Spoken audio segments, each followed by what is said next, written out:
In November 1870, just 5 years after the end of the Civil War, 4 students walked into a makeshift classroom in a church basement in Washington, D.C., prepared to begin their studies at what would eventually be named the Paul Laurence Dunbar High School, the first black public high school in the United States.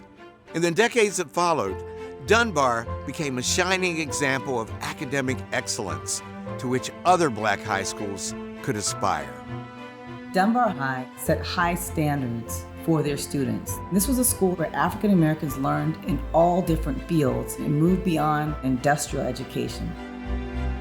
At the turn of the century, a number of secondary schools across the country were in the process of transforming from exclusive private institutions into public ones.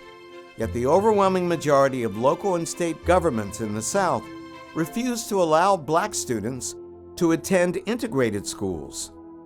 Very few African Americans had a chance to go to high school, particularly during the height of Jim Crow era, but they are keenly invested in education and in creating opportunities where the state has failed them.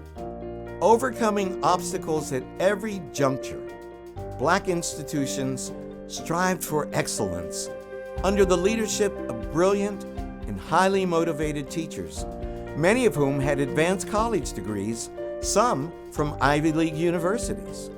Teachers wanted to give young people access to a classical education. There were times when they would secretly provide more sophisticated forms of education. These high schools are not only training the leadership class of the African American community, but they're training them in such a way that they have a real commitment to the community that they are a part of.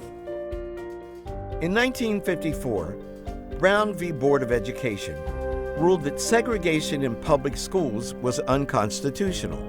This case, argued in part by a legal team made up of Dunbar alumni, was a huge victory, but its implementation was quite uneven and also had unintended consequences. The process of integration did break down some things that were real resources in the black community. You lose a lot of black administrators, a lot of black teachers who were important in these schools. You create schooling environments where black children, quite frankly, aren't as valued, and expectations for them aren't as high as they had been. Nonetheless, black public high schools managed to create leaders in nearly every field, even though Jim Crow segregation was both pervasive and pernicious.